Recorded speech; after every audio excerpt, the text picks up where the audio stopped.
संजय सिंह कृपया समय का ध्यान रखेंगे, आप ध्यान रखें।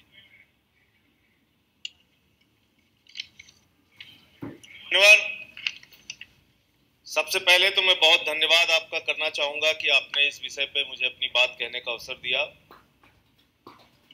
आज मुझे वो दृश्य याद आ रहा है मान्यवर कि जब भी ये सरकार कोई फैसला करती है उसका प्रचार इतने जोर शोर के साथ किया जाता है, ऐसा मालूम पड़ता है कि दीपावली का पर्व आ गया है।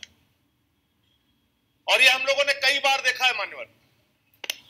नोटबंदी का जब फैसला किया गया पूरे देश में जश्न मनवाया गया, कहा गया काला धन खत्म हो जाएगा, आतंकवाद खत्म हो जाएगा, जाली नोट खत्म हो जाएगा। उसका परिणाम क्या हो गया? 100 लोगों ने अपनी जिंदगियां लाइन में लग के खत्म की। काला धन तो नहीं खत्म हुआ, जाली नोट भी खत्म नहीं हुआ, देश के अंदर 100 जिंदगियां लाइन में लग के खत्म हो गई और 99.3% पैसा बैंकों में वापस आ गया। यानी नोटबंदी की योजना आपकी एक फेल योजना थी, लेकिन उसका भी जश्न आपने मनवाया। आप जीएसटी लेकर आए, आधी रात में आजादी देने लगे हिंदुस्तान के लोगों को। और बड़ी विचित्र सरकार है मान्यवर कि टैक्स बढ़ाने का भी जश्न मनवा दिया इस पूरे देश में। बोलो जश्न मनाओ, 5% से 28% आपका टैक्स हो रहा है, उसका भी जश्न मनवा दिया। आज उसी प्रकार का दृश्य यहां पर देखने को मिल रहा है कि इस आरक्षण के तहत आपने गरीब सवर्णों को धोखा देने का काम किया है और उसके बाद भी पूरे देश में जश्न मनवा रहे हैं कि जश्न मनाओ सवर्णों, हम आपको आरक्षण दे रहे हैं। मैं बड़ी विनम्रता पूर्वक सरकार से पूछना चाहता हूं और ये कहना चाहता हूं पूरी जिम्मेदारी के साथ, मानवर भारत की राजधानी तो दिल्ली है, लेकिन भारतीय जनता पार्टी की राजधानी कहां है पूरा देश जानता है। और यह दस्तावेज उस राजधानी से आया है आपके पास, और वो राजधानी जो है आपकी, उस राजधानी में जो प्रमुख बैठते हैं वो प्रमुख दलितों के विरोधी हैं, वो प्रमुख पिछड़ों के विरोधी हैं।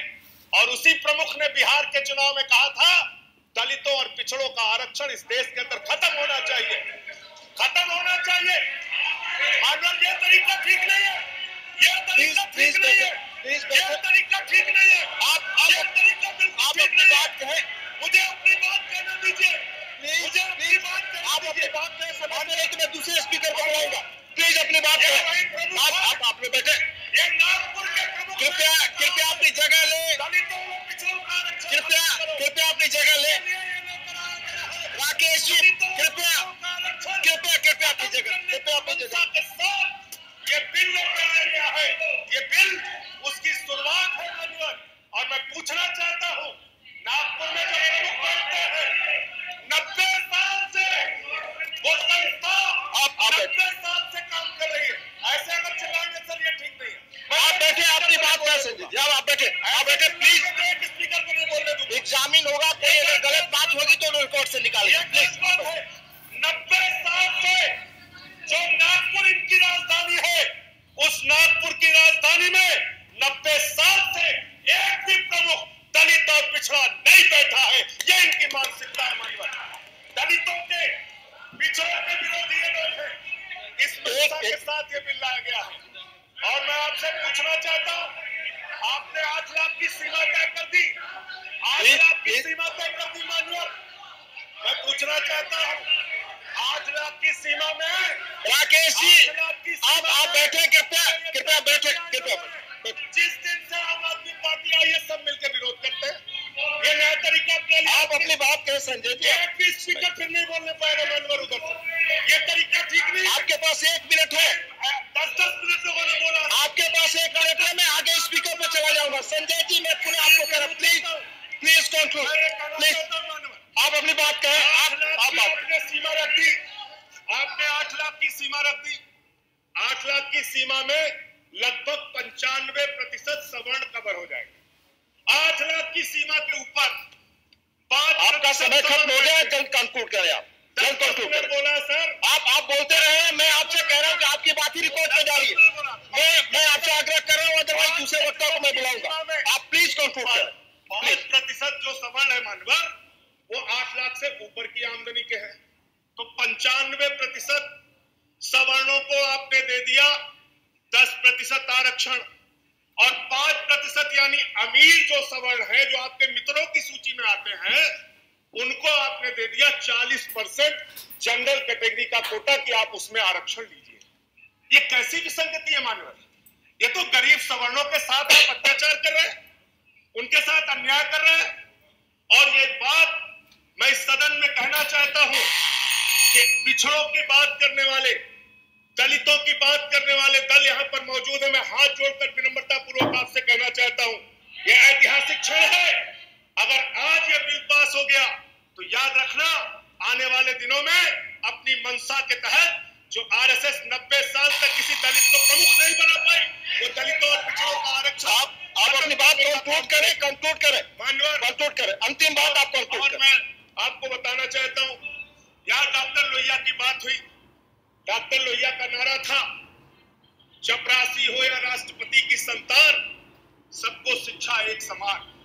और उस समान शिक्षा का मॉडल मैं बड़े गर्व के साथ इस सदन के अंदर कहना चाहता हूं कि दिल्ली के अंदर केजरीवाल जी की सरकार ने शिक्षा आपका समय खत्म हुआ।